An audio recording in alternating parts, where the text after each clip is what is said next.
I have always tried to steer clear of this subject for obvious reasons. We all have our theories and we have ours. And again, for obvious reasons, I've in most cases tried to keep it private. But there are thousands of children that go missing every day. There are hundreds of charities out there that look for missing people. But one child and one child alone seems to be having the focus of all attention. And is that really fair? The investigation into the kidnap of Madeleine McCann has so far hit the total of £11 million, and Scotland Yard now say if they don't receive even more funding, the major lead that they are working on at the moment may well fizzle out. And they are now asking for a further £14 million.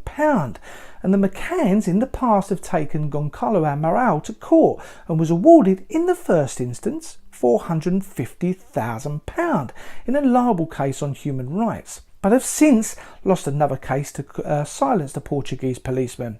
He has since released a book that amassed profits in excess of £1 million, and it seems that this whole investigation is a subject that people can easily make money from, a bit like the death of Princess Diana. But with the onset of even more funds for this investigation and the publicity that it continues to get, what about all the thousands of other children that go missing? And I say thousands because that's exactly what it is. And that's the reason that the time has now come for me to ask questions about this. Well, 250,000 children are reported missing every year in the EU. That's one child every 2 minutes. In 2015, one major missing people's charity of the same name had an injection of funds from the Home Office to continue their efforts in reuniting missing people with their families.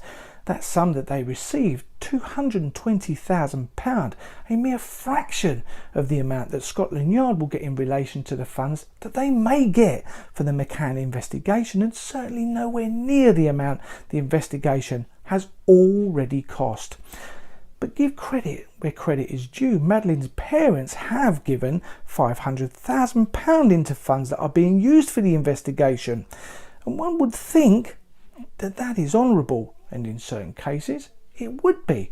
But are they just ploughing in money that they have received through court cases and involvements with book deals, therefore leading to them not actually being out of pocket?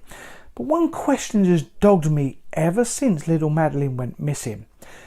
Why were the children left in the apartment on their own? You either go on holiday with your children as a family or not at all, don't you?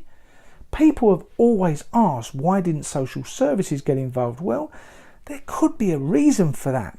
About the laws governing children left home alone, to put it bluntly, there isn't any. The law doesn't say an age when you can leave a child on their own, but it's an offence to leave a child alone if it places them at risk. Now, a child left in an apartment in a foreign country is putting the child at risk, isn't it? The NSPCC states children under 12 are rarely mature enough to be left alone for a long period of time. Children under 16 shouldn't be left alone overnight. But more importantly, the NSPCC goes on to say babies, toddlers, very young children should never be left alone. But they were in a foreign country, so you abide by their rules. However, it appears to me to be the same in Portugal with regards to home alone offences, and purely out of, I fancy, compassion, Madeleine McCann's parents were not prosecuted for abandoning their daughter while they died nearby.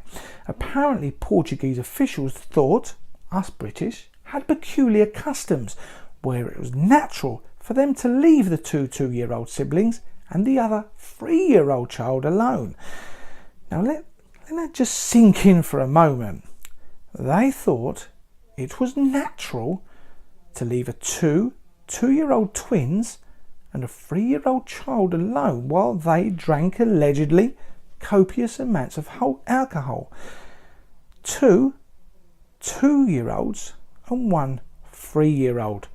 Now I ask this, would you leave your children, if that age, in a room on their own?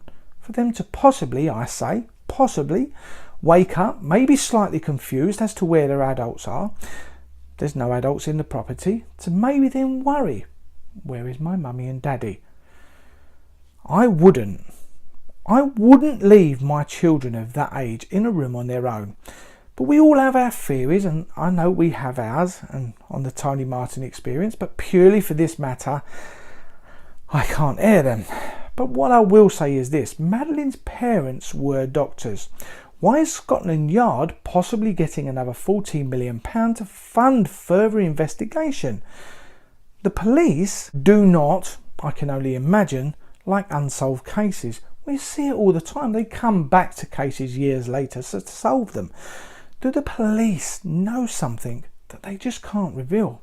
Are they waiting for someone to slip up?